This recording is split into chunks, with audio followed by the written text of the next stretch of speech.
Olá, amigos da Consulac. Estamos começando aqui mais um Castlac pela Consulac. Ao meu lado aqui, Camila Fonseca. Oi, gente. Bem-vindos mais uma vez a mais um Castlac. E hoje está sensacional, né, Wilson? É isso aí. Pessoal, hoje a gente está recebendo aqui a Ayla. Ela é médica veterinária pela UFG, mestre em sustentabilidade pecuária e ela é consultora da Milk Point, colunista também do portal Milk Point, e ela tem um perfil no Instagram que eu acho sensacional, chamado Vaca Feliz. Acertei tudo aqui, Ayla? Falta alguma coisa? Eu acho que é isso. Basicamente é isso. Show de bola. Seja bem-vindo, Ayla. Obrigada a vocês pela oportunidade de falar. É sempre muito bom a gente poder dividir um pouco e trocar um pouco de informação aí com o mercado. Eu que agradeço muito a oportunidade. Ayla, para começar, a primeira pergunta que eu queria fazer é o que é o Vaca Feliz? O Vaca Feliz, eu comecei de verdade como meio uma brincadeira. Eu comecei em 2016, na época que ninguém, ou quase ninguém do agro tinha perfil no Instagram. E eu comecei um pouco com a motivação de trazer algumas respostas para o público leigo, principalmente, porque as pessoas sabiam que eu trabalhava com vaca de leite, e aí amigos e parentes, né, enfim, pessoas sempre próximas, ficavam, mas é verdade que as vacas apanham, é verdade que o leite tem soda, é verdade isso, aquilo. E aí, aí eu explicava um monte de coisa para as pessoas, e todo mundo ficava assim, nossa, eu não acredito que as vacas vivem bem nas fazendas, não acredito que existe essa preocupação toda, que existe essa legislação toda por trás da produção de leite. E aí eu falei assim, quer saber? Eu vou fazer um perfil e vou começar a mostrar coisas básicas, coisas simples sobre fazenda para contrapor esse ponto, né, que os documentários são tão eficientes em mostrar um lado muito mais sensacionalista, um lado muito mais trágico, mostrando exceções, completas exceções, que não tem absolutamente nenhum cabimento técnico, e mostrar um pouco da realidade. E aí o consumidor ele pode tomar a conclusão que ele quiser. Então, a proposta do Vaca Feliz foi sempre criar um caminho do meio, e eu sempre gostei muito de fazer postagens, de criar conteúdo de uma maneira leve, de uma maneira bem-humorada, porque eu sempre achei que isso conectava muito mais com o consumidor, né? Então, ao invés de você fazer um super texto técnico, usando palavreado técnico, palavreado pesado, eu acho que sempre que você vai para o humor e vai para uma coisa mais traduzida, as pessoas se interessam mais por qualquer assunto. E o perfil cresceu bastante. Na verdade, ele acabou... Hoje eu já estou no momento realmente de decidir pela profissionalização, decidir por realmente fazer uma coisa um pouco mais robusta. Mas começou assim, sem pretensão mesmo, assim. E eu que sempre fiz tudo e fui criando conteúdo, e as pessoas foram me dando feedbacks, e muita gente falando que eu já tinha deixado de tomar leite. Eu assisti, sei lá, 2, 3 documentários que me desencorajaram a tomar leite, eu virei vegetariano e coisas assim. E eu nunca briguei com essas pessoas. Na verdade, eu falava assim, olha, eu posso te falar da minha visão, eu sou veterinária, estou dentro de fazendas todos os dias, e o que os documentários mostram não é assim, simplesmente não é assim. E o que é o que você está vendo no perfil, né? Eu conheço fazenda aí no Brasil inteiro e falo de comportamento do consumidor para o Brasil inteiro. Então, essa é um pouco a minha experiência dentro do Vaca Feliz. E aí eu acho que acabou sendo uma grande revelação, assim, de um gap, né, que existe no mercado, de alguém que tem essa paciência para conversar com as pessoas e falar o que para nós é muito óbvio, mas para o urbano não é. Não Exatamente. É mesmo, assim.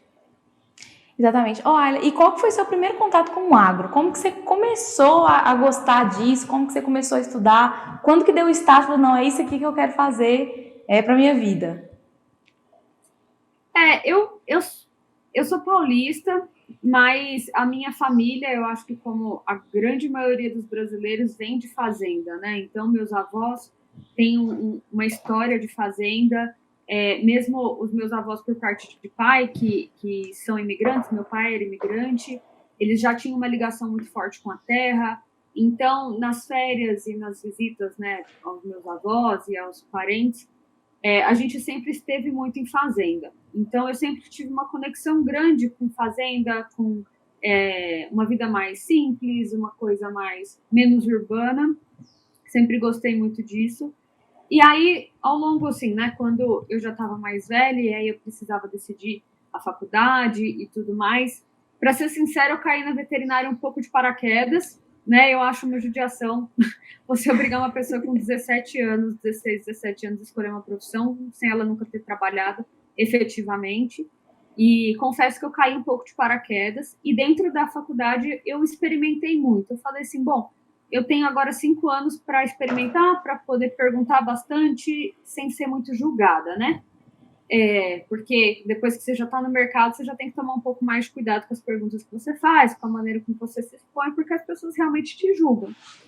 E foi isso. E aí eu trabalhei com pequenos animais, trabalhei com pequenos ruminantes, e aí fui com iniciação científica, trabalhei com tecnologia em leite, nas análises dentro do Centro de Pesquisa de Alimentos.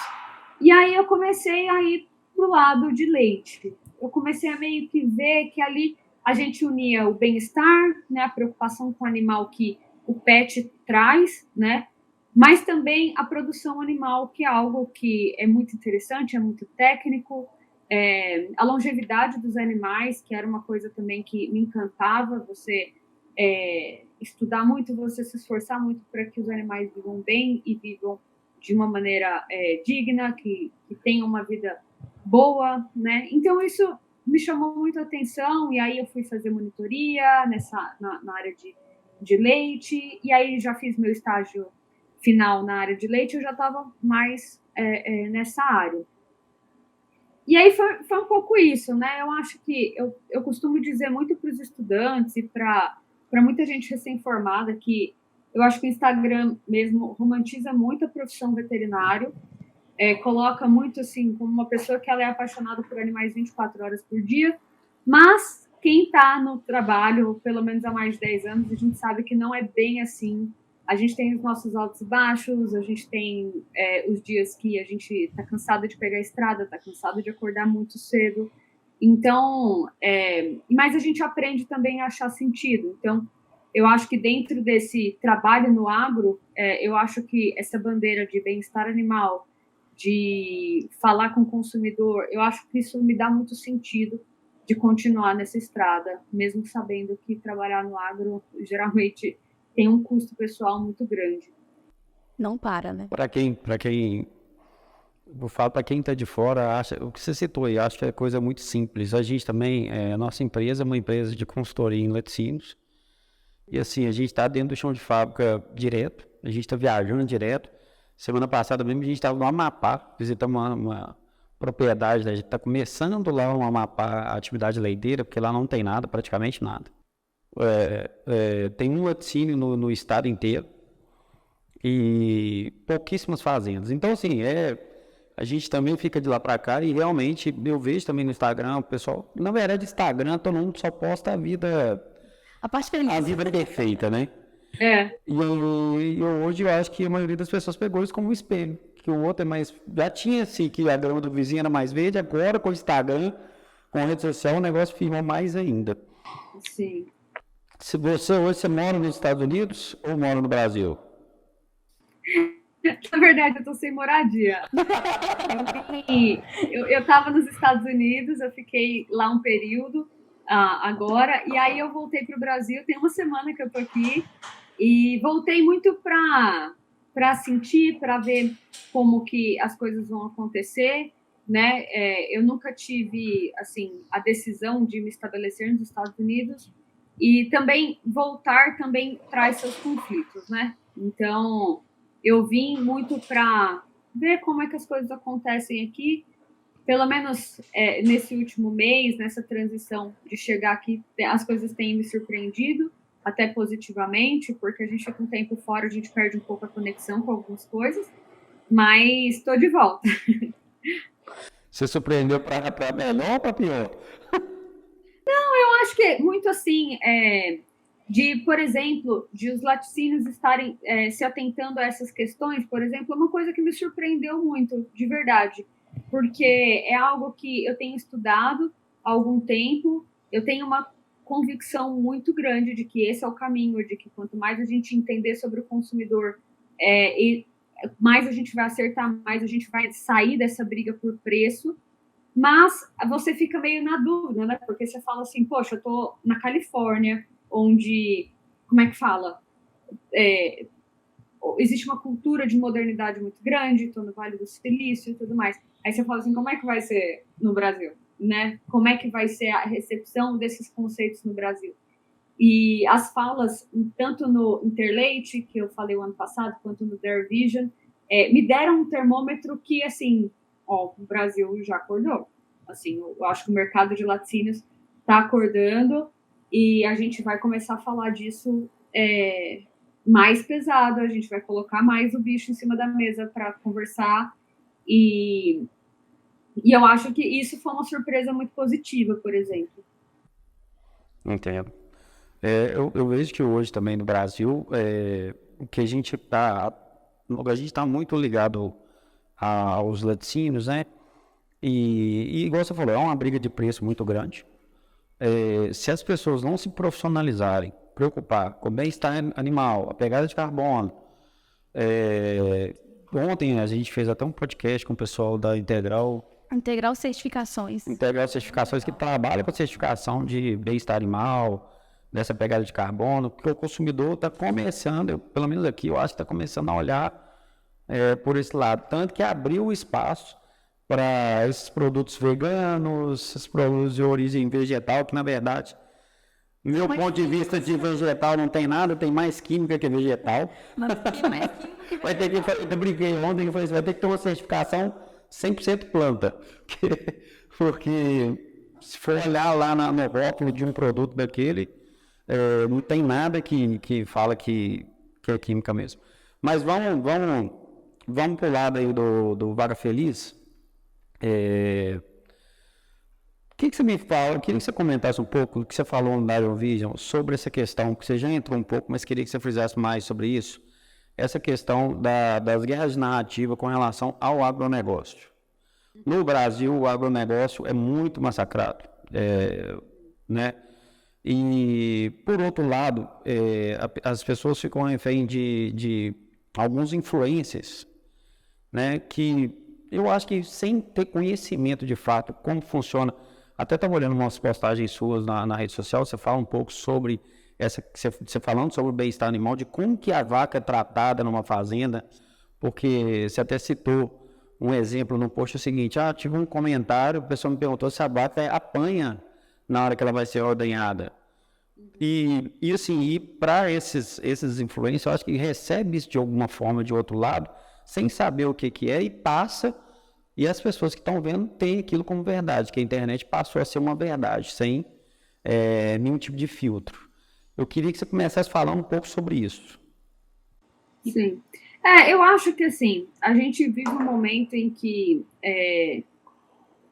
eu acho que tem seus pontos positivos e tem seus pontos negativos, de que a internet, de forma geral, ela deu voz para todo mundo. Sim. Né? Ela deu voz e, ao mesmo tempo, ela tem criado uma cultura social, realmente um fenômeno social, em que todas as pessoas têm que ter uma opinião sobre tudo.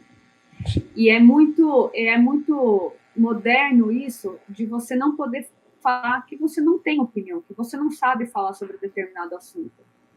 Isso eu acho que exige uma coragem muito grande, e coragem não é um sentimento muito cultivado nos dias de hoje, ao meu ver. Infelizmente, a gente vive num grande palco, né, que são as redes sociais, em que as pessoas elas têm que buscar likes, porque senão elas não existem, né? Principalmente as celebridades. Celebridade sem seguidores, ela não é uma celebridade. E falar de temas polêmicos, se posicionar em temas polêmicos, se posicionar em grandes temas, geralmente atrai muito like. Então, o que eu acho que acontece? Existe uma estratégia muito grande de busca por projeção que escolhe determinados temas, né? realmente em busca de like. Eu acho que um exemplo disso é a Anitta mesmo, né? Ela fala de assuntos que ela não entende e ela é muito, como é que fala? E ela é muito eficiente nisso. Porque ela fala, ela e outras tantas celebridades, eles falam de coisas que eles não entendem, mas eles falam de uma maneira convincente até a segunda página e convencem as pessoas. E as pessoas estão lá, estão aplaudindo, estão dando likes, estão replicando, né? Estão passando essa informação para frente. Mas no fim disso tudo, eu acho que nós abrimos esse espaço, né? Eu acho que o agro, infelizmente, ele ainda é muito retrógrado, infelizmente, né? Ele não se posiciona, ele não fala, e quando fala é de uma maneira muito ignorante, muito agressiva com as pessoas. E não que esteja errado o que o agro fala, eu acho que a questão é a maneira como se fala, é a maneira como se posiciona. Então, o agro, ele já é vilanizado, né? Porque as pessoas já têm no inconsciente que o produtor rural, ou ele é um coronel, ou ele é o Jeca Tatu. E ambos são ignorantes, né? Ignorante vamos falar assim, por ter muito poder na mão, e o outro muito ignorante por não ter escolaridade. Então, eu acho que o inconsciente coletivo leva muito para esses dois extremos. Mas o ponto em comum desses dois é que esses personagens que as pessoas alimentam na cabeça são pessoas ignorantes. E eu acho que o agro, infelizmente, ele muitas vezes se comporta de forma ignorante. Não é que ele seja. Muito pelo contrário, nós temos muita tecnologia, nós temos pessoas estudadíssimas, nós temos, como é que fala? A gente tem muito argumento. É o que eu sempre digo, o agro tem muito argumento, mas infelizmente na hora de conversar, não conversa, ele grita.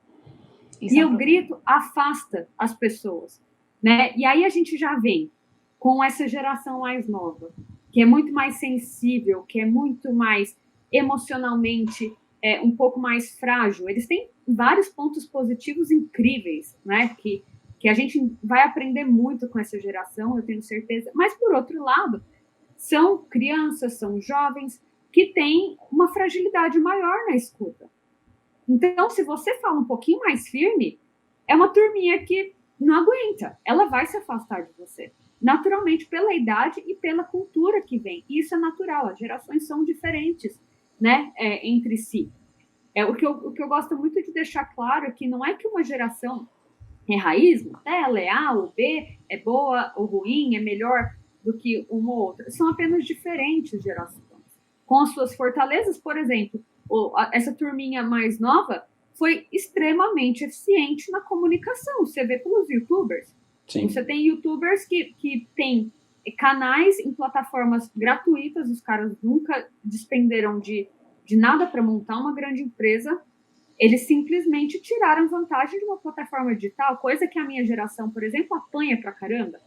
Então, eu acho isso uma genialidade dessa geração que está vindo. Porém, eles têm uma maneira diferente de conversar, eles têm uma maneira diferente de se comunicar.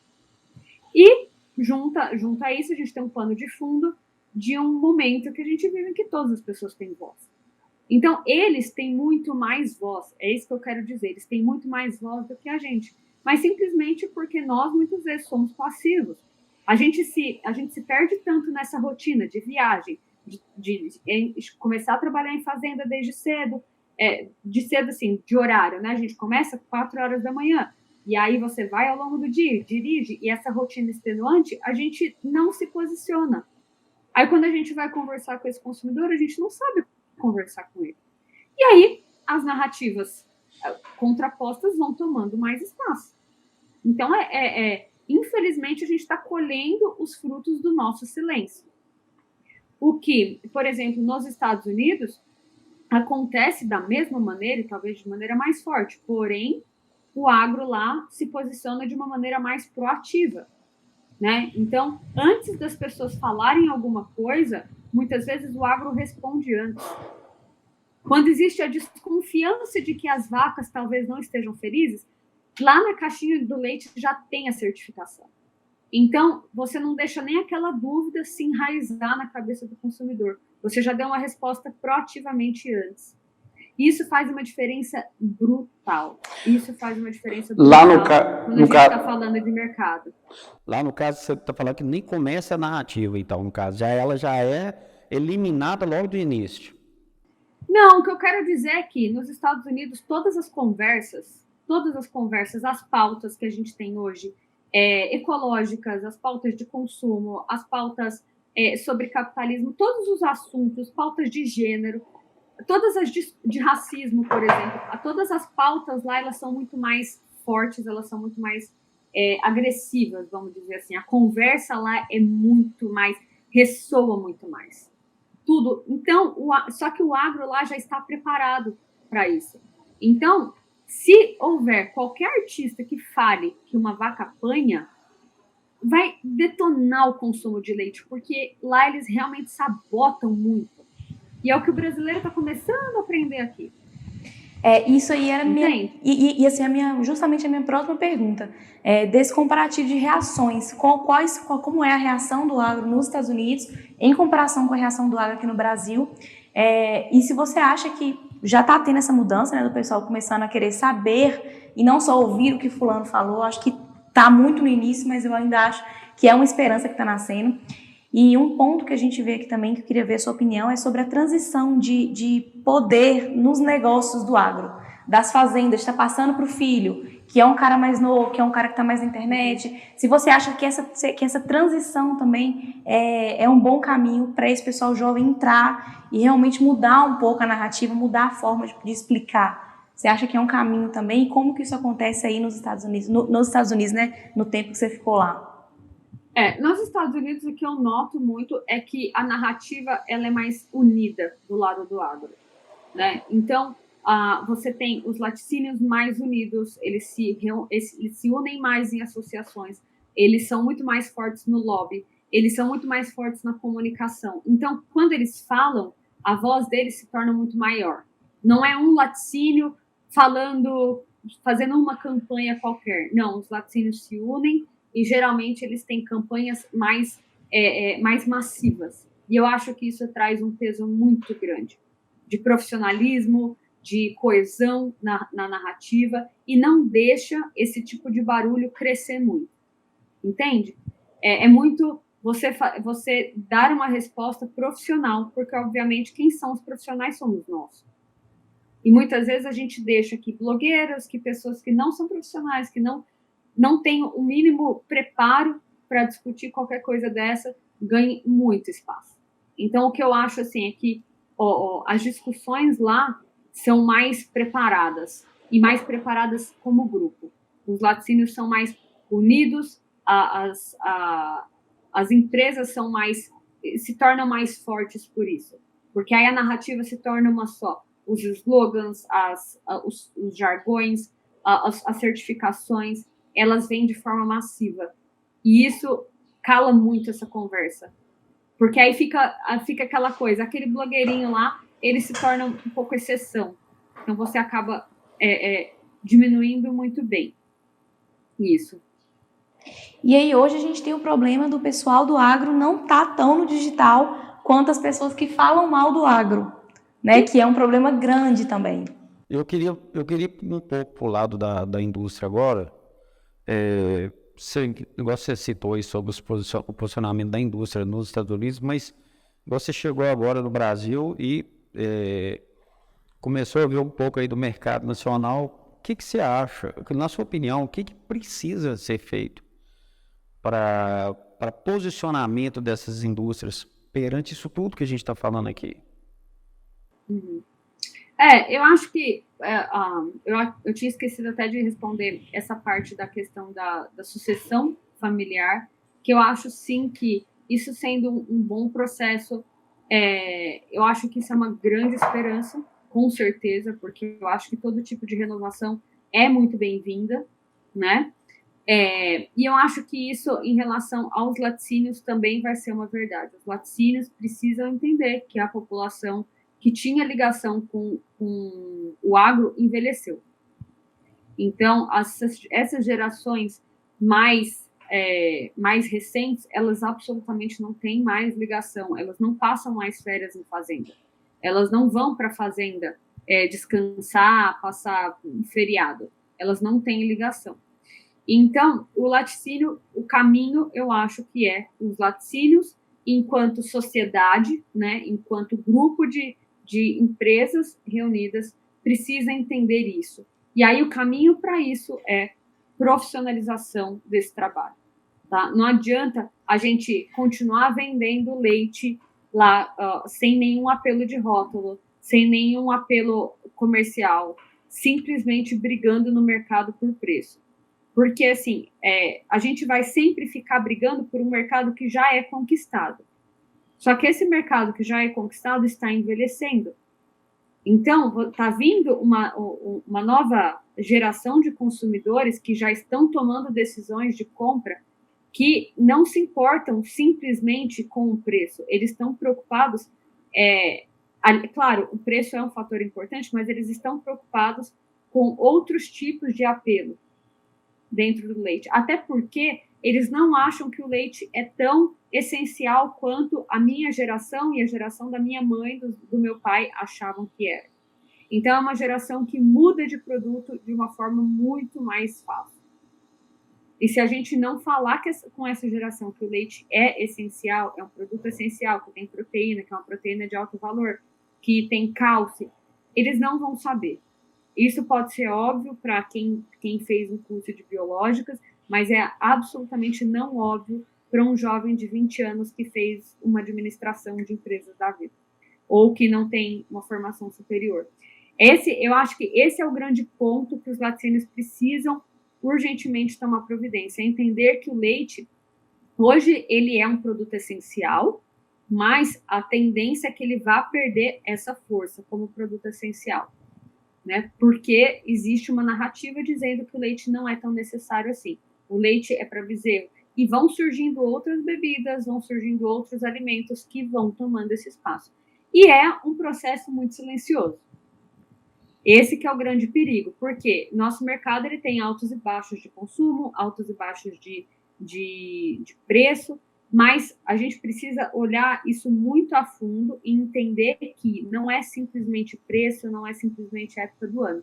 Existe na cabeça do consumidor uma mudança de conceito sobre o leite. O leite antes era considerado algo totalmente essencial, principalmente para crianças. Hoje você conversa com pais jovens, eles já não acham tão necessário assim. Eles substituem por outros produtos, por suco, por qualquer outra coisa, e muitas vezes eles só não experimentam os leites vegetais, entre aspas, porque a gente sabe que não é leite, mas na cabeça deles começa a se equiparar, porque muitas vezes o poder aquisitivo não permite. Então, eu acho que isso é um processo muito silencioso, e assim, e se a gente não acordar para a gente começar a falar, para a gente começar a se expor e a vender as nossas narrativas, infelizmente, vai sempre... a outra narrativa vai ganhar. É sempre o silêncio é uma posição também. O silêncio e o discurso também, mais, igual você falou, mais incisivo, um discurso mais firme, que não é bem recebido. E eu te falei dessa questão do laticínio. Por que eu te perguntei isso? Eu até vi na palestra sua, você falando sobre esse posicionamento, um pouco você falou sobre esse posicionamento das marcas. Porque o que eu vejo diante de tudo isso? Quem não está na internet está fora do mercado. Porque primeiro, quem não é visto não é lembrado. E se brigar em preço dentro de um mercado que já está totalmente estrangulado, está um mercado tão acirrado, você não consegue baixar preço mais. Uhum. E aí a minha pergunta agora vai justamente, você falou um pouco sobre esse posicionamento das marcas. Eu queria que você comentasse como que tem que ser esse posicionamento, do seu ponto de vista, nas redes sociais. O que eu vejo, Ayla? Eu vejo vaca bonita, menino bebendo leite, crianças felizes bebendo leite, a foto perfeita e tal, mas eu não vejo uma comunicação de como que aquele produto é feito, de como que é, igual você cita, na fazenda, como que o gado é tratado, como que a vaca é tratada. Eu não vejo isso em rede social. Eu vejo a foto bonita lá, que é montagem, a gente sabe que é uma montagem muito bem feita. Uhum. E você falou um pouco disso, queria que você comentasse um pouco sobre isso. Isso era a minha próxima pergunta também, que é como o pessoal mostra, como a pessoa começa, quem está assistindo. Não, tá bom, tô assistindo, e aí? Como é que eu começo? Porque o pessoal realmente não sabe. O que eu sinto é que o pessoal não sabe por onde começar. Sim. Sim. Mas isso não é um problema só do leite, gente. Eu acho que esse fenômeno das redes sociais é algo que tem desafiado todas as empresas em todos os segmentos.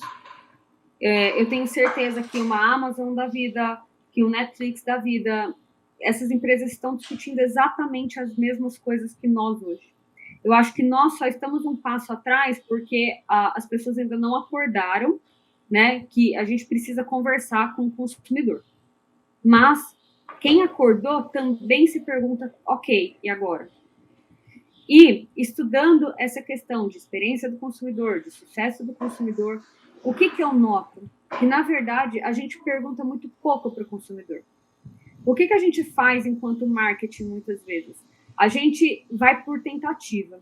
A gente sabe que tem um problema e a gente vai disparando um monte de coisas e testando o que dá certo. E isso é muito caro e isso, muitas vezes, é ineficiente. Então, o que eu diria, se a gente tiver um bom processo de escuta do consumidor, é ele quem vai dar o caminho. É ele quem vai dizer, olha, aquela foto da criança tomando leite me tocou ou não me tocou? Eu tenho curiosidade de saber como o leite é produzido. Eu acho que o leite tem soda. Eu acho que o leite tem mistura. Eu acho que essa caixinha é feia. Então, quando a gente começar a perguntar para o consumidor efetivamente o que ele pensa do leite, quais as dúvidas que ele tem, quais são as imagens que se comunicam mais com ele, qual tipo de frase, qual tipo de narrativa, a gente vai começar a ser muito mais assertivo. E esse tem sido o caminho de empresas que têm tido muito sucesso nessa construção da experiência do consumidor em diferentes setores. Então, eu vejo que quanto mais a gente escuta o consumidor, mais a gente entrega exatamente o que ele quer. E muitas vezes, o escutar o consumidor, ele vai te mostrar coisas óbvias que não são feitas, né? Então, eu acho que os laticínios, por exemplo, como indústria e como que podem se unir mais e que podem investir mais em marketing, em tudo isso, eles têm que ter um processo de escuta muito bem feito. Isso só é feito depois que você tem um setor de marketing realmente engajado, realmente consolidado dentro das empresas, né? Enquanto a gente achar que marketing é fazer design de letra ou quer fazer folder, a gente está muito atrás, muito, muito atrás.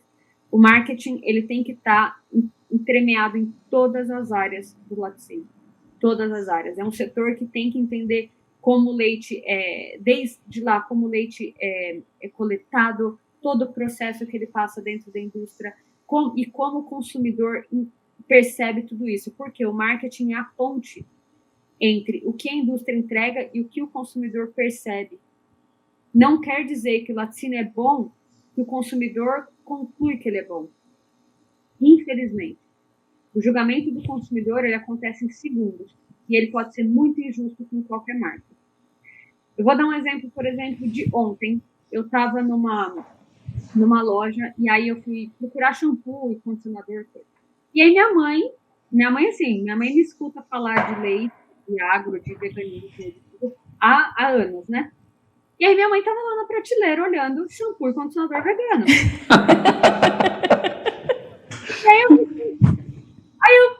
E assim, mais caro e coisa. Mas por quê? Porque as pessoas associam que quando vem com a palavra vegano, é melhor. Entende? E isso foi um trabalho muito bem feito por essa turma. Então, a indústria tem se apossado de palavras, por exemplo, vegano, para colocar um preço maior no seu produto.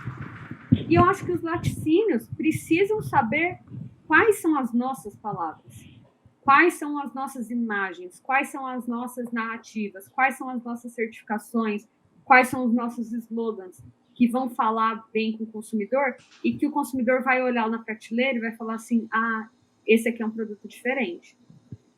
Entende? Assim como vários outros alimentos que já descobriram palavras, igual a palavra fit. Gente, a palavra fit é uma palavra em outro idioma. Sim. E que se conseguiram vender que tudo que vem com fit é melhor. Outro exemplo de família. Uma vez, meu priminho, 6 anos, virou para mim e falou assim: Ayla, você sabia que tudo que vem escrito kids é melhor? Aí eu dei risada, eu falei assim: Vinícius, realmente, você é muito esperto, cara. Por quê? Tudo que vem escrito kids tá nas cores que criança gosta, vem com os desenhos que criança gosta, vem com o cheiro de criança que criança gosta. Aí eu comecei a prestar atenção, né? Que o nuggets, ele é, sei lá, ele tem um formatinho diferente. A batatinha não é mais a batatinha de palito, ela tem um sorrisinho. E aí o shampoo, o carrinho, tudo. Aí a conclusão dele, que acontece em segundos. Ayla, tudo que vem escrito kids é melhor. E a mesma associação com a palavra fit, hoje com a palavra vegano, e por aí vai.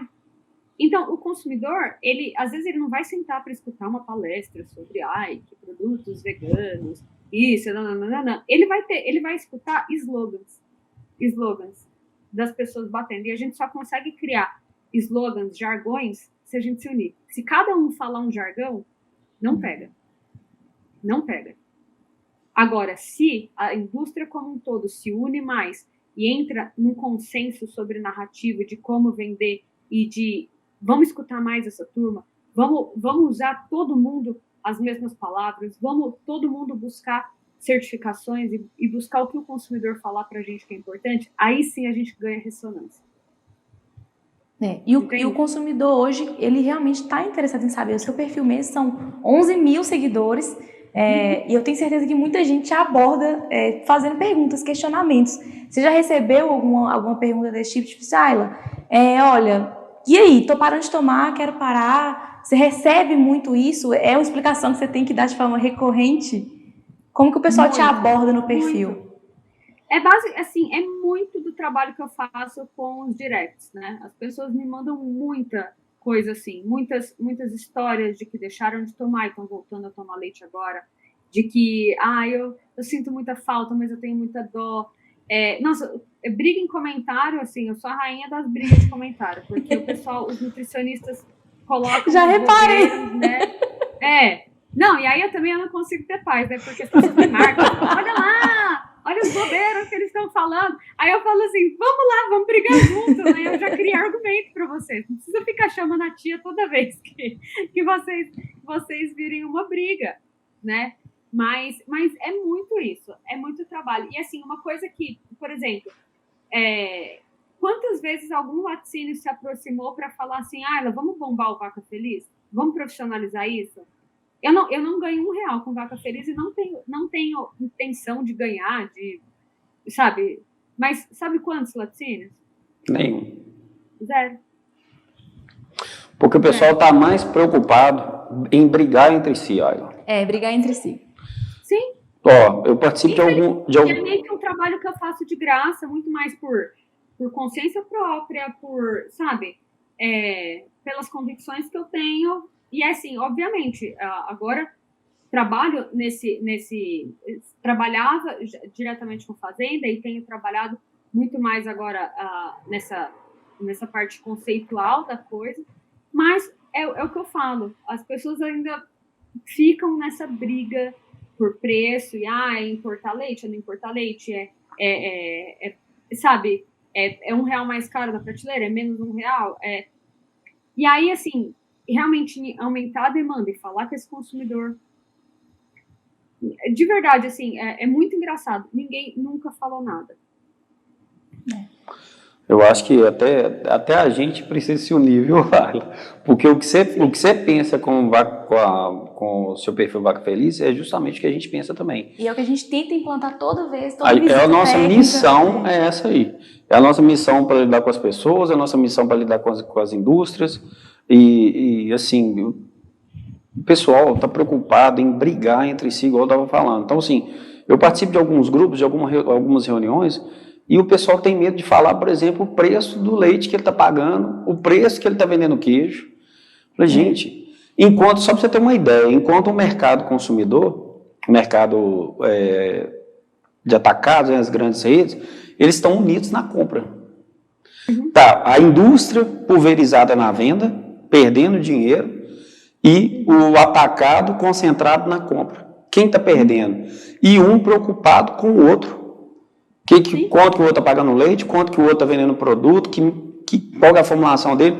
Gente, vamos junto aqui, vamos tracionar para a gente comprar junto. Vamos. Entre os laticínios e os produtores é tão hostil. Exatamente. Aí você fala assim, cara, vocês precisavam tanto se unir, porque no final a gente está brigando pelo consumidor final. Se o consumidor final não quiser o produto, e que eu acho que a gente, com nosso silêncio, a gente se expõe cada vez mais. Se ele não quiser, o leite pode estar a R$1. Me desculpa, ele não quer. Ele vai falar assim, pra que eu vou gastar R$1? Isso é soda. A Anitta falou que é soda.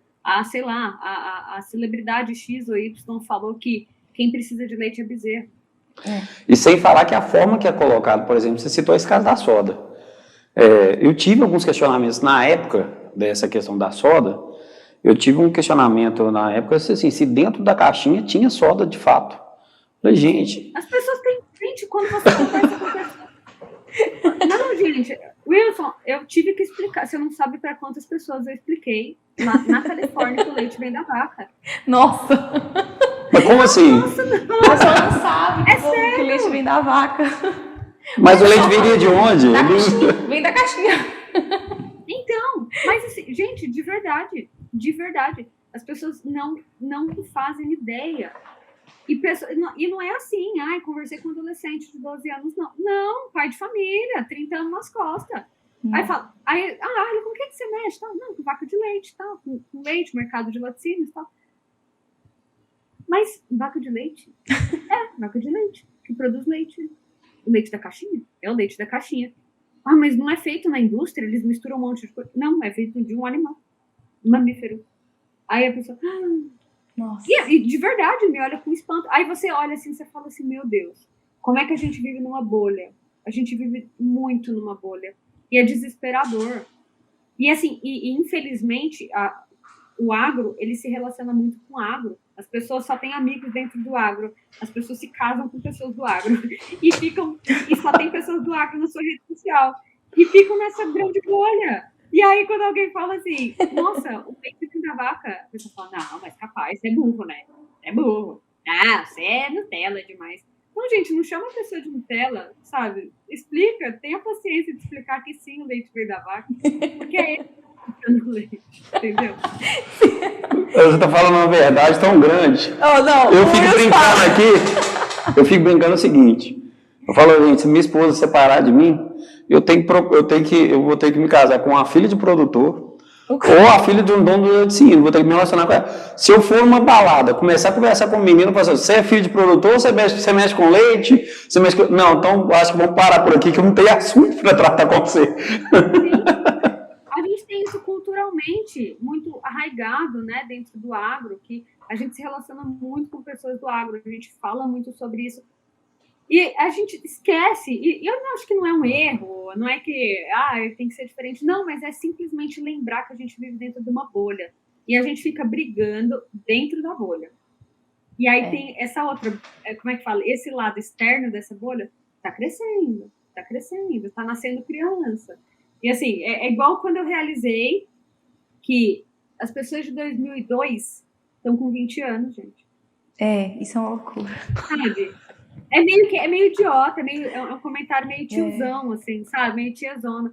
Mas aí você fala assim, gente, as crianças dos anos 90 já cresceram, agora é crianças dos anos 2000 que estão cuidando de casa, pagando aluguel, fazendo compra.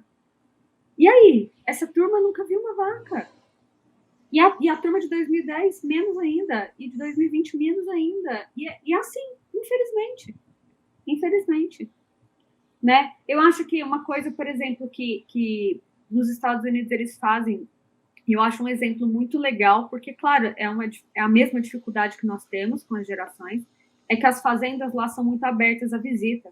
Não só fazendas de leite, mas fazendas, por exemplo, que produzem fruta, que produzem legumes, essas coisas. Então, por exemplo, na época de abóbora, que é a época ali do Halloween, de outubro, mais ou menos, além de ter uma cultura muito forte de que tudo seja de abóbora, então você tem desde café com abóbora, creme de corpo, sabe, cosméticos com abóbora, tudo. As fazendas são abertas, então você pode ir lá com seu filho e escolher a abóbora que você quer levar para casa para decorar do Halloween e fazer qualquer receita. Então é uma coisa assim simples, que dá um trabalho, porque você tem que ficar ali, né, recebendo pessoas e dando explicações meio idiotas, meio óbvias, tipo, o leite vem da vaca, mas é uma coisa que é um trabalhinho de formiguinha, mas que dá um resultadão lá na frente. Porque talvez vai ser a única ligação que essa criança vai ter com uma fazenda, a vida toda dela. Ela vai lembrar que um dia ela foi com o pai e a mãe e colheu uma abóbora, colheu uva, né, colheu, sei lá, maçã. Lá tem muito isso, eles abrem um pedaço da fazenda para a própria criança colher o vegetal que ela quer, a fruta, enfim. Eu já vi, inclusive, fazendas enormes de morangos, né? Que tem as temporadas de morango. E você vê um monte de criancinha colhendo morango, cada um com sua cestinha, é muito legal. Nos Estados Unidos? Porque os avós dessas crianças, gente, talvez sejam pessoas que nasceram nos anos 60, 70, que já nasceram em cidade. Então, eles não vão em fazenda. Se não for assim, eles não vão em fazenda. Né? Eles não têm mais avós que moram em fazenda ou que têm alguma ligação com fazenda. Então, meio que é o caminho. E por isso que eu acho que a sucessão ela é muito importante nisso, porque eu acho que quem é o sucessor talvez está muito mais aberto a fazer coisas desse tipo. E, de novo, por isso que a união é muito importante. Não é que todas as fazendas têm que ser abertas ao turismo e vai atrapalhar o operacional, eu sei que é uma coisa difícil, mas, poxa, se a gente tiver algumas fazendas modelos em lugares, né, próximos a São Paulo, próximos a, sei lá, Belo Horizonte, a Goiânia, que são grandes cidades, será que a gente já não consegue atrair excursão de escola, a gente não consegue atrair nutricionistas, pessoas, médicos, pessoas que são formadores de opinião, para conhecer um pouco o outro lado? E de uma forma leve, de uma forma assim, sem ficar brigando, sem ficar, né? É uma das coisas, eu acho que não sei exatamente qual vai ser a resposta de $1 bilhão, né? Mas eu acho que sim, a gente tem que passear um pouco, e eu acho que essa é a grande importância de você ter referência, e você olhar e falar assim, isso se aplica no Brasil, né? A gente sabe que abrir fazenda é um caminho, ouvir o consumidor é um caminho, a gente conversar com essas gerações é um caminho, então eu acho que é um problema complexo, e para qualquer problema complexo, a solução também vai ser complexa. Não vai ter uma coisa só que, agora o leite vai virar como é que fala? O rei do supermercado. O herói, vai virar o herói. Eu acho que não vai ser uma coisa só. Mas a gente precisa realmente acordar. Porque... Os próprios laticínios, eu acho que eles podem fazer isso também. Eu estou falando isso porque, por exemplo, recentemente a gente tem um processo, aqui na empresa a gente faz registro das empresas no Ministério da Agricultura. Faz esses projetos para registrar as indústrias no CIF. E recentemente a gente fez um registro de uma indústria ali na Serra da Canastra, que é até queijo artesanal. Esse queijo é até premiado, o Barão do Queijo. É um queijo premiado, já ganhou prêmio até fora do Brasil. E o que ele está fazendo? Ele está fazendo uma unidade onde as pessoas vão tomar um café na propriedade rural, né? Vai ter um restaurante, vai servir café, queijo, e desse estabelecimento, desse local que eles vão tomar café lá, ele consegue ver todo o processo produtivo do leite, desde a ordenha. É a ordenha de um lado, o restaurante no meio e a fábrica do outro lado, tudo num corredor, e a pessoa vê os dois lados ali. E a fábrica toda de vidro. Então quem está ali... Isso é turismo, para a gente é trabalho, para eles é turismo. Sim, então quem está ali no restaurante vai ver todas as etapas do processo e assim, aí vai ver de fato como que é feito um queijo, como que matura um queijo, como que embala um queijo, como que é o procedimento de higiene. E até a ordenha também, né? O pessoal preocupa tanto, eles vão estar do lado da ordenha, ver as vacas lá, todo mundo tranquilo, todo mundo feliz. Aí o trabalho da rede social, ele acaba tendo mais coesão, entende? Não é simplesmente um trabalho de rede social, ali que põe uma fotinha, tal. A pessoa que... talvez que teve diferentes pontos de contato com o produto, talvez na hora que ela olha a rede social, já tem outra ligação. Entendeu? Porque você vê uma foto de uma vaca é uma coisa. Você ter conhecido uma vaca, ter uma ligação, tal. Aí você vê a foto da vaca, é outra coisa. Você viu um pouco daquele processo, né? E é isso que eu ia te perguntar agora. Você começou a entrar nessa questão da vaca, as vacas são felizes? Em geral, as vacas são mais felizes que a gente. Não, de vez em quando a gente vai em alguns laticínios que tem produção própria, e aí eu fico vendo essas vacas, eu brinco isso, eu falei assim, essas vacas são mais bem tratadas que nós, gente. Por que eu estou te perguntando se as vacas são felizes? Justamente porque o pessoal acha que tem... que vaca é maltratada, que vaca é jogada. E eu falo, gente, vaca é mais bem tratada que muita gente, viu? Não, de verdade, gente, assim, eu trabalhei com consultoria por um tempo para fazendas, e uma das partes que eu mais me desenvolvi e mais gostava era lidar com gente, né? Era trabalhar na fazenda para que as pessoas fizessem as coisas que realmente têm valor e que elas fossem preparadas para isso. E, gente, a minha conclusão é que quem sofre em fazenda é gente. Me desculpa. Quem sofre em fazenda é funcionário. O funcionário, ele é abandonado, ele não tem, muitas vezes, voz. Não estou dizendo que todas as fazendas, obviamente não. Mas, geralmente, a pessoa que não tem muita voz é a pessoa que não tem muito poder de escolha, é a pessoa que recebe, às vezes, um salário muito defasado, que não tem folga. Agora, as vacas, a vaca dorme 12 horas por dia. Fica no ventilador lá o dia inteiro. É água, é banho, é comidinha fresca o tempo todo. O desafio técnico é realmente muito grande com vacas para dar muito conforto para elas. Eu já trabalhei em um laticínio que ele era um laticínio escola, é ainda, né? E ele tem tem a produção de leite paralela, um laticínio de leite Poá. E assim, as vacas são, igual você falou, o dia inteiro no ventilador. Tem pulverizador, aqueles aspersores para, na época de calor, jogar borrifar água ali no gado, para o gado ficar mais confortável.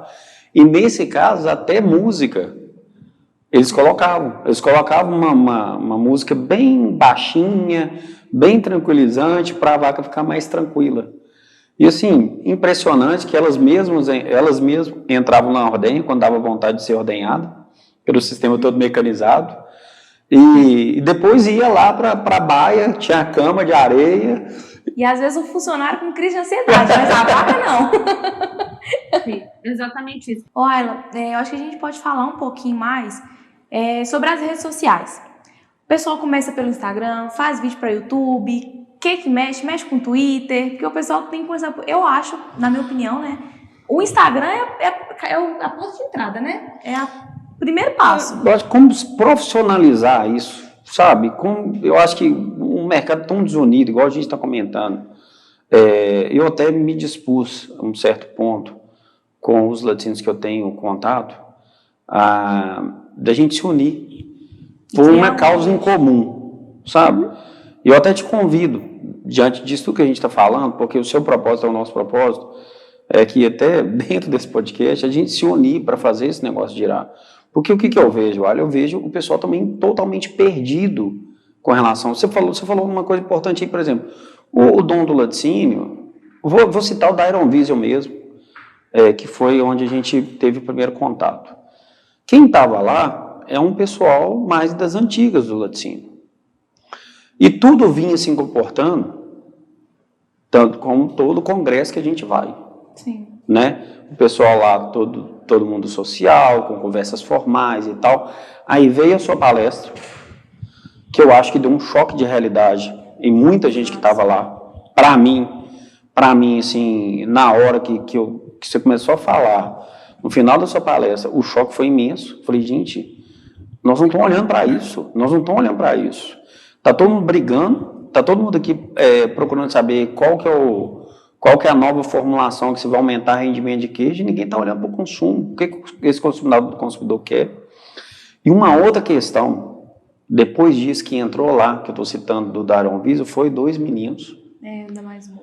Da Mais Mu, não sei se você conhece essa marca, que é Depois eu te convido a entrar no Instagram, que é legal demais. Eles fazem uma barrinha de whey protein. Eles trabalham com um produto lácteo, mas à base de pó. E entrou esses 2 meninos lá no Iron Vision para fazer a palestra deles. Assim, 2 meninos de 20 e poucos anos. Assim, totalmente descontraído. E deu um show, para mim, deu um show e tudo que eu tinha visto também dessas palestras mais formais e tal, todo mundo com a bola da vez, o que vai ser agora? Agora vai ser o soro, agora vai ser o tal fermento, o tal coagulante. Falei, gente, a gente tem que reinventar a forma de comunicar com o consumidor. E isso, para mim, ficou muito claro lá. Por isso que eu falei, não tem que trazer a Ayla aqui na Consulac, no podcast, porque é reinventar a forma da gente se comunicar com o consumidor. O consumidor, até quando vai fazer o rótulo, ele tá lá olhando, ele está definindo o rótulo pelo conceito dele do que é bonito ou não. Aí, e o que é bonito para ele, às vezes, é uma montanha, um sol e uma vaca. Não tem conceito, não tem sentido. E o nome do filho, né? E o nome do filho.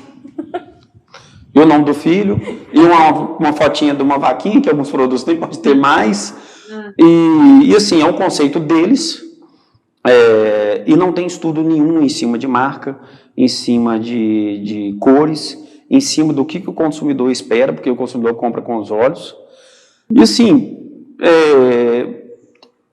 diante disso tudo, eu vejo que os laticínios estão perdidos nessa questão de rede social, que é o que a Camila falou aqui agora. Como começar uma rede social? O pessoal não tem uma rede social. Eu conheço muitos laticínios que não têm um Instagram. Ah, muitos. Muitos laticínios que não têm Instagram, mas por que você não tem? Ela não tem tempo para... Não tem quem cuida. Ou então acha bobagem, isso é bobagem, isso aí não precisa disso não, é besteira. Então, assim... Eu acho que a gente tem que pensar muito, sabe, Wilson, de uma forma mais sistêmica. O Instagram, ter o Instagram por ter, realmente, não, é mais uma coisa para te dar trabalho. Agora, se você tem um Instagram que pode ser de uma forma simples, você não precisa de uma produtora, você não precisa de nada, mas se você tiver alguém que cuide disso e que entenda a importância de falar com o consumidor de uma forma simples, de mostrar que, passar confiança de que não existe nada para se esconder, de que o laticínio está aberto a conversar com o consumidor, eu acho que aí sim a coisa vira, mesmo que seja algo simples. E eu acho que quando a gente fala de forma sistêmica, é pensar em soluções que, por exemplo, você não precisa ter só o Instagram, você pode, o mesmo material que você posta no Instagram, você pode ter um canal no YouTube, você pode ter talvez um podcast com pílulas, talvez um pouco mais superficial, ou você pode ter TikTok, que também é uma coisa que hoje está se revelando uma plataforma super importante, você pode ter Twitter. Eu acho que é importante você pensar de uma forma sistêmica, que o consumidor precisa ter pontos de contato com você, né? Então, quando a gente fala de pontos de contato, é tudo, é o Instagram, é a tua caixinha, é a visita na fazenda, é a visita na fábrica, é o comercial na televisão, é todo tipo de contato. Agora, eu acho que um ponto que é um pano de fundo importantíssimo é você ter condição de, tendo um Instagram, você se comunicar com realmente influencers grandes. E quando eu digo grande, não é grande de 1 milhão de seguidores, porque um Dr. Baracade da vida, por exemplo, ele nem responde, ele não tá muito aí. Mas sabe aquele nutricionista que tem 10 mil seguidores, 20 mil seguidores? É uma oportunidade de ouro para conversar com essa turma. E você começa a ganhar mais ressonância. E é muito do trabalho que eu tento fazer no Vaca Feliz e que quanto mais pessoas estiverem fazendo, mais coesão a gente tem como mercado. Eu tenho um monte de nutricionistas que me seguem, que não são nutricionistas grandes nas plataformas. São pessoas com 10, 20 mil seguidores. Não são esses grandes influenciadores de 200 mil. Porque imagina só, se várias pessoas começam a conversar com vários de 10, de 20 mil, a gente ganha uma projeção de milhões, sem um enorme trabalho e produção. E é o que eu brinco, assim, eu fiz um curso, e aí, para quem interessar fazer, no EducaPoint, sobre redes sociais para fazendas. E os conceitos que eu coloquei lá, eu acho que eles são muito aplicáveis para o laticínio. Né? É seu curso? É meu curso. E aí vocês podem fazer, eu acho que clarifica um pouco essa questão de como manejar nas redes sociais. Obviamente ele está um pouco defasado, porque ainda não tinha Reels, outras coisas, mas pode dar uma base. E, gente, na internet tem tudo. No YouTube você coloca, tem um monte de gente que ensina como aumentar engajamento, como editar foto, como editar vídeo. Tudo isso você encontra. Mas a questão de ter a vontade, de ter o clique mental de falar, eu preciso conversar. E aí, para mim, o grande negócio é você poder conversar com influenciadores maiores do que você. Porque você concorda que um consumidor urbano, qual que é a motivação dele de seguir uma página de laticínio? Nenhuma. Entendeu? Se não for com bom humor, nenhuma. Se não for com bom humor, muito leve, muito relevante, baixa. Agora, de um nutricionista já muda. Sim. Nutricionista, pessoas que tomam mais decisão, sei lá, alguém que, sei lá, trabalha com educação infantil, com coisas assim, opa, aí já muda. Então é importante que vocês tenham, tanto que os vários laticínios americanos, eles não têm muitos seguidores. Vocês podem olhar, os laticínios, o Vaca Feliz tem mais seguidor que muitos deles, mas eles estão lá à disposição. Eu acho que isso é uma posição super importante para receber crítica, para receber dúvida, tudo. E eles têm pontos de contato com outros influenciadores e com outras pessoas que se interessam. E aí é onde eu acho que se todo mundo compra essa ideia, a solução começa a se tornar mais massiva, mais sistêmica. E isso é um ponto também que eu sempre falo, a gente sempre fala aqui com o pessoal, com os nossos clientes.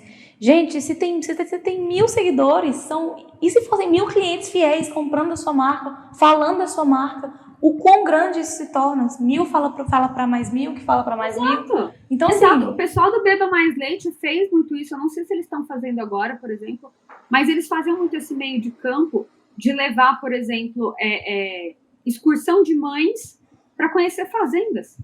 Eles fazem isso? Eles faziam muito isso. Eles reuniam mães para fazer. Porque, assim, se tem alguém que fica louco por informação de produto de qualidade, é mãe. É mãe. Né? Então, e não existe, não é só a mãe que é interessada. Tem outros segmentos do mercado que também são muito interessados em saber. E são pessoas que estão ali disseminando informação. Que leite é uma das coisas que ele fala. O nutricionista não fica falando só sobre carne ou sobre alface. Não. Hoje ele fala sobre salada, a importância de consumir fibra. Outro dia ele fala sobre suplemento. Outro dia ele fala sobre leite. E aí, vai entrando na narrativa. Então, é muito, muito importante que a gente trabalhe essa cama, né? Esse marketing direto, que é trabalhar com quem realmente forma opinião. E eu acho que isso é poderoso demais. Olha, e se enxerga num horizonte de longo prazo a possibilidade do leite, assim como o ovo, sair de vilão e se tornar mocinho? Claro, com certeza. Eu escrevi um texto agora, tem 1 ou 2 semanas que ele saiu no Milk Point Mercado, falando sobre o que podemos aprender com a Coca-Cola. Eu tive no Museu da Coca-Cola, gente, há 1 mês e pouco atrás, em Atlanta, e assim, de verdade, não era um passeio que me chamava muita atenção. Né? Mas aí estava um dia super chuvoso, muito frio, não dava para ficar passeando muito na cidade a pé. E todo mundo falava muito bem desse tour na Coca-Cola. Eu falei, vamos, né? Então vamos. Fomos, gente, que show. Que show de comunicação. Os caras têm um museu simplesmente para mostrar quão maravilhosos eles são. E se você for olhar, a Coca-Cola não é uma bebida maravilhosa, gente. Não tem nenhum benefício de você consumir Coca-Cola. Ela tem um pouco de água e cafeína. Basicamente isso, e conservante, e açúcar pra caramba. E os caras construíram uma marca que não vende bebida, que vende Natal em família, que vende amigos reunidos. Falou tudo. Eu ia falar isso agora. Vende experiência. A gente tem a faca e o queijo na mão, porque a gente tem um produto. Depois vocês leem lá o texto com calma, mas a gente tem a faca e o queijo na mão, que ter um produto com apelo sentimental, porque é impossível, a gente sendo mamífero, é impossível você não ter uma ligação quase que psicanalítica, né? Freud explicaria, né? Com leite, disso te lembrar, disso te reconectar com a sua infância. E a gente tem um apelo de saúde muito grande. Não tem nenhuma bebida que tenha o apelo que o leite tem, de ter aminoácido, de ter proteína de alto valor, de ter vitamina, mineral, de ter, sabe? Aí você fala assim, gente, e aí a gente fica tímido, caladinho no mercado, esperando perder mercado. Entende? Aí, essa é a minha indignação. É isso que eu falo assim, gente, a gente tem todo o argumento pronto. para discutir. E a gente está perdendo espaço para a Coca-Cola. A Coca-Cola também que já viu que ela já vem investindo também em outros mercados, porque já viu também que a Coca-Cola em si vem caindo de consumo exatamente por causa dessa questão do que tem ali dentro de fato. Então, aqui no Brasil mesmo, a Coca-Cola já investiu até em algumas fábricas de laticínios. Eu sei de duas que ela investiu. Claro, porque, gente, se um bom marqueteiro pega, aí o bicho sai de baixo. Eu acho que, assim, pensando em marketing, o leite ele é um produto fantástico, que só precisa ser um pouco mais lapidado, só precisa pegar uma carinha mais bonitinha, porque a gente realmente já sofreu muito ataque esse tempo todo, e mostrar isso para o consumidor de uma maneira simples, leve e massiva. Eu acho que é basicamente assim o que eu tenho em mente, e por isso que eu tenho tanta esperança. Porque se eu, pobre mortal, estou vendo esse potencial todo, não é possível que uma empresa com um marketing bem estruturado não consiga ver muito mais do que eu vejo. Olha, e na área médica? O que faz o leite ser tão banalizado dentro da área médica? Você acha que é falta de informação?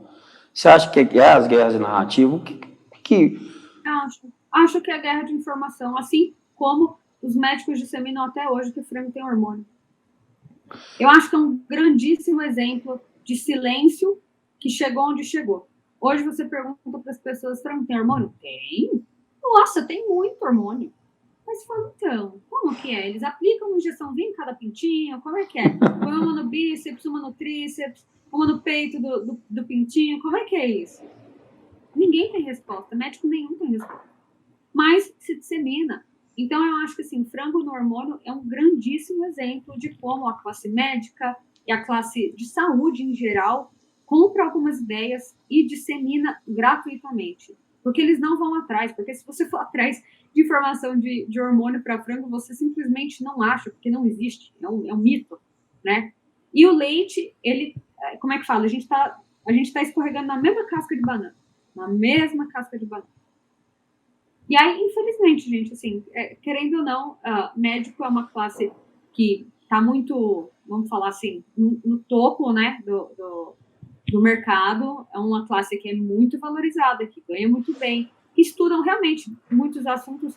Eles têm propriedade. Agora, um assunto que eles não têm propriedade para falar é leite, e eles não vão muito atrás, não, gente. Se a gente não for proativamente e falar com essa classe, sinto muito. Assim como não foram atrás do hormônio no frango. Eles não vão atrás para saber se o leite é isso ou aquilo. É a famosa uma mentira contada várias vezes por várias pessoas vira verdade, né? E ninguém contradiz isso mais. Frase de Hitler. Eu tô falando isso até pela questão da lactose. Hoje, eu falo assim, eu sou da década de 80 e eu nunca tinha ouvido falar nessa questão de pessoas intolerantes à lactose até os anos 2000. De 2000 para frente começou. Todo mundo é intolerante à lactose. E agora, vamos colocar de 2010 para frente, todo mundo é intolerante à lactose. E nem isso, assim, a intolerância à lactose a gente produz, né? Só você ficar um tempo sem tomar leite, você acaba ficando uma tolerância muito mais baixa, né? Mas essa história de que leite é inflamatório, gente, quantos veterinários eu já vi falarem, eu vou diminuir o leite porque, sei lá, tem que entrar no vestido completamente. Você fala, oi? As pessoas não vão atrás, gente. É impressionante, por isso que eu falo, tem um espaço enorme para a gente dar explicações no mercado. E a gente está em silêncio. De novo, a gente está em silêncio e as pessoas estão tomando as conclusões de que leite é inflamatório, que o leite tem soda, que o leite é isso, leite é aquilo. Que o leite é pus de vaca. E estão concluindo até que o leite não vem da vaca, né? Não, que é um problema. É o que o nosso silêncio faz. O nosso silêncio descaracteriza, inclusive, que a vaca que produz. Ou o nosso silêncio ou a nossa gritaria, né? A ignorância para falar, às vezes. Que o pessoal nem escuta. Esse discurso também desses principais artistas, eles colam muito bem também. E assim, o que eu vejo disso? Por que o pessoal tem uma retaliação disso aí tão grande? Porque, igual você falou, o cara que tira leite, ele acorda 4 horas da manhã para tirar leite, trata do animal assim, melhor do que ele talvez é tratado dentro da casa dele, né? Talvez lá pro gado tem mais coisas. mais benefício que é dentro de casa mesmo, e depois, com todo o trabalho que ele tem, com tudo que ele faz, ele escuta numa rede social, porque o pessoal está, por mais que não produza conteúdo, ele está na rede, ele está vendo o conteúdo. Ele pode não produzir, mas ele está vendo. E aí, eu falo isso porque é um pouco de sentimento da gente aqui também. E aí você escuta uma pessoa falando, depois de tudo isso que você faz na indústria, todo o trabalho, toda a fiscalização que você recebe dentro da indústria, tanto de programa de autocontrole que você tem que implantar, todos os cuidados que você tem que passar, você escuta uma pessoa falando que leite é pus de vaca, que leite é alérgico, faz mal, que dentro da caixinha tem soda cáustica, que lá atrás do númerozinho da caixinha é o número de reprocesso do leite. Nossa, isso aí eu tive que explicar. Isso é as coisas que mais chegam para mim. Aquele número atrás da caixinha, realmente, eu já vi gente conhecida minha que vai no supermercado e fica olhando atrás da caixinha para ver se foi reprocessado ou não. Falei, gente, não existe. Aí até que você explica que ali é o número do operador, ali é o número da TBA, ali é o número, a hora, é o lote. E essa pessoa ainda foi corajosa, ainda encontrou alguém da área para perguntar quantos milhões. Só deixam, né? Só deixam de comprar. Sim, ou poderia comprar uma caixa fechada de leite, compra 2 caixinhas, porque fala assim, vou deixar assim, para consumir um dia na semana, sei lá, quando der vontade, fazer um bolo, sei lá. Infelizmente, é exatamente isso que a gente sofre. E é como eu estou dizendo para vocês, é um processo silencioso. Porque esse consumidor que vai deixando de consumir esse leite, ele fica caladinho, ele não faz alarde. Ele simplesmente deixa. Eu acho que, assim, sensacional. Eu acho que a nossa missão, mais uma vez, é essa. Eu acho que o trabalho que você está fazendo é grandioso. 11 mil seguidores é muita gente. É muita gente seguindo um perfil. E que bom que a gente tem pessoas como você, que sabe comunicar, que é o que está precisando no agro. Realmente o agro não sabe se comunicar. Eu faço parte do agro, faço parte dos laticínios, a gente vem tentando virar essa chave também, mas a dificuldade é muito grande de se comunicar, ainda mais nesse momento atual que a gente está passando, do país, que é um país totalmente polarizado. Então, tem a turma do agro e tem a turma que não é do agro, que é batendo no agro. Ou ame ou deixa. Ou ama, odeia, é 880, não tem meio termo. Sim. E sim, essa forma, o que você passou para mim foi grandioso, que é a forma de comunicar. Se a gente não comunicar de maneira correta, eu acho que a gente está fora. O agro, o agro é o que sustenta esse país, mas ele vai acabar tendo problemas mais graves do que está passando agora, que vai ser muito mais rebatido do que está sendo agora. E assim, eu queria te agradecer muito por ter participado com a gente aqui. Eu queria que a gente tivesse mais contato e juntasse para a gente furar essa bolha, fazer esse negócio crescer e tentar fazer do leite, igual eu perguntei, que eu comentei, quando tornasse o leite um ovo. O ovo foi muito massacrado e hoje, assim, lá em casa mesmo é 30 ovos por semana ou mais. Então, assim, todo mundo consome demais. Eu acho que o leite também, eu concordo com você que ele tem tudo para ser um mocinho, não só um mocinho, um herói, para falar a verdade. Ele é, né? Que ele é. Então, assim, queria te agradecer demais, queria que você deixasse para a gente aqui, como que o pessoal te acha nas redes sociais e o seu contato, se você quiser deixar aí.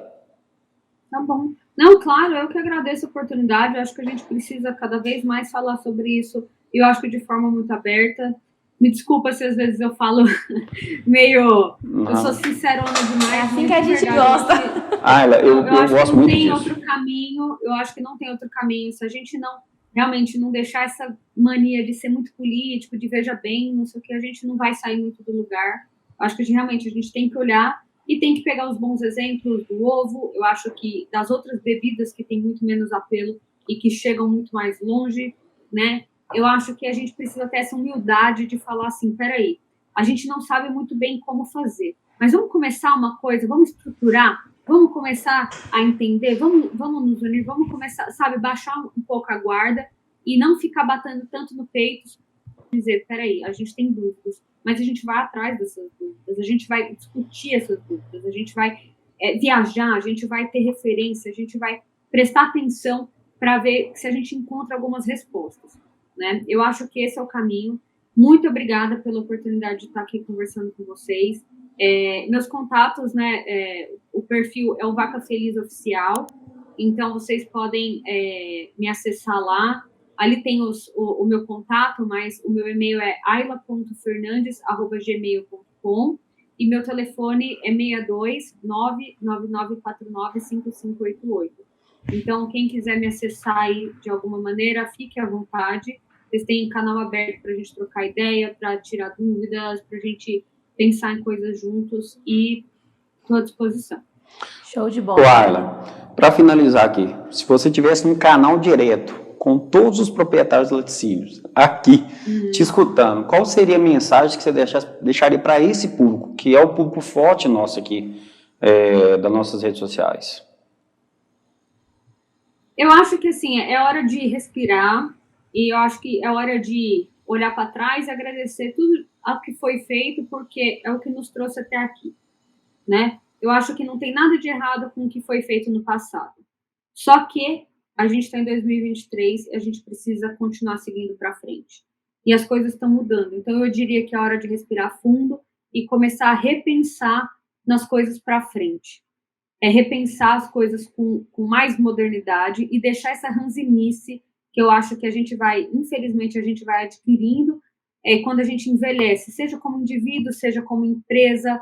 A gente tem a tendência de ser muito mais saudosista, de ficar olhando muito para o passado, falando, na minha época que era bom, na minha época o leite era isso, era aquilo. Então, infelizmente, essa época passou. A nossa época agora é a época de conversar com quem nasceu em 2000, 2010, é essa turma que está entrando no mercado. Então, a gente precisa sentar e talvez a gente vai ter que reestruturar algumas coisas dentro das empresas, a gente vai ter que calçar a sandalinha da humildade e dar as mãos como laticínio e repensar nas coisas como grupo. Senão, deu tudo certo. O mercado vai continuar existindo com a gente ou sem a gente. É simples assim. Show de bola, Ayla. Show de bola. Muito obrigada. Foi um prazer enorme bater esse papo com você. Tenho certeza que a mesma abertura de mente que a gente teve no Dairy Vision naquela palestra, a gente teve hoje. Quem assistir esse podcast vai ter também. E isso é muito bom, é muito importante. Essa mensagem está sendo disseminada. Pessoal, o William, editor, vai deixar aqui no rodapé os contatos da Ayla, o e-mail, o perfil Vaca Feliz, vai estar aqui no rodapé. Entra, siga a Ayla, que o trabalho é bem interessante. Mais uma vez, gratidão por tudo que você passou para a gente aqui. Eu acho que foi uma aula para a gente aqui. A sua sinceridade é de extrema importância para que o pessoal enxergue de fato o que tem que ser feito. Que é o que você falou, e o pessoal está lá atrás. Se não vai tentar, porque tem que ser feito agora, já era. Valeu demais, Ayla. Tá bom, obrigada então, viu? Até a próxima, Ayla. Pessoal, esse foi mais um Castlac aqui pela Consulac. Agradeço a participação de todos aí. Um forte abraço e até a próxima.